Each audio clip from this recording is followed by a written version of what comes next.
So, Chris, you wanted to share some of your experience around sort of estate planning solutions based on the financial predictions.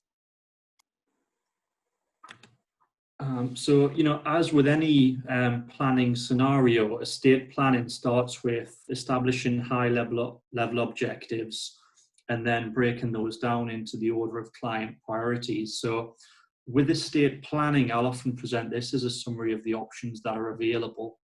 So it will be around discussing the basics first, so the annual exemption, the small gifts exemption, gifts within normal expenditure, moving on to maybe larger outright gifts. So is it the right time as a donor and for the recipient to cascade wealth really from one generation to the next? Is it an appropriate time for the family?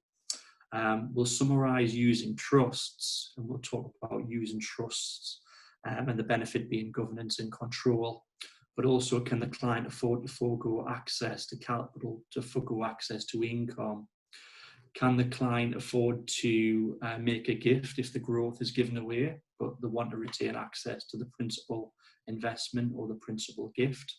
Can they give away capital, but they need to retain the right to a predetermined stream of income payments to sustain their lifestyle?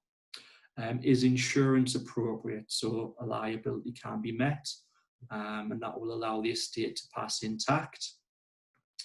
Are inheritance tax friendly investments appropriate? So here we're talking about schemes which attract business relief. They can be capital preservation focused, they can be growth focused, such as an alternative investment market portfolio.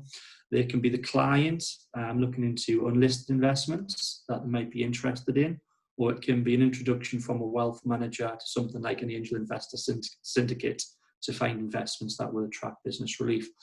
How I present charitable giving within this summary of options is to just establish, does the client have any philanthropic ambitions?